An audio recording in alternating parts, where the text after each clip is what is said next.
Hello friends, नमस्ते। स्वागत है हमारे चैनल पे। आप लोगों के बीच एक कहरवा गीत लेकर आई हूँ। धमाकेदार कहरवा गीत है, तो आप लोग देखिए इसको। अच्छी लगे तो लाइक शेयर सब्सक्राइब जरूर करना चैनल को।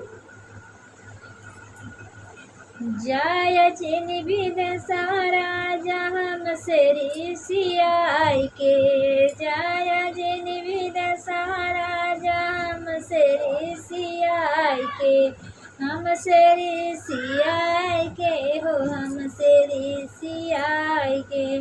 जाय जिन बिद सारा जहाँ से सियाई के, सोने की थाली में जमना परोसी, सोने की थाली में जमना परोसी।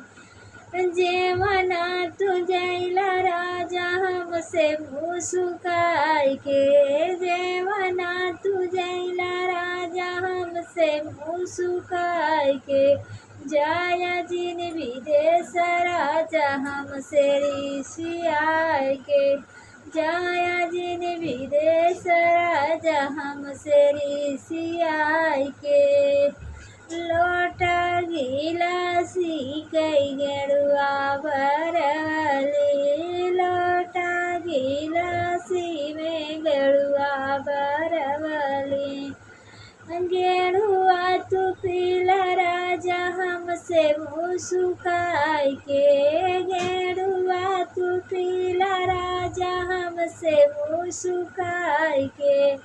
जाया जिन विदेश राजा हमसे सियाई के, जाया जिन विदेश राजा हमसे सियाई के, हमसे सियाई के हो, हमसे सियाई के।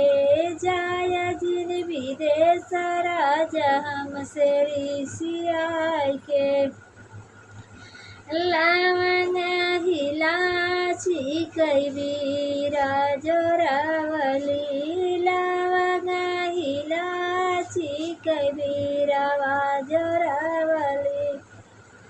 बीरावा तू कुचला राजा हमसे मुस्काई के, बीरावा तू कुचला राजा हमसे मुस्काई के।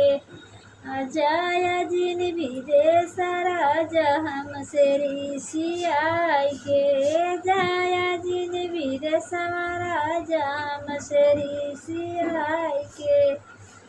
हमसे सियाई के हो, हमसे सियाई के। जाया जिन विदेश राजा हमसे सियाई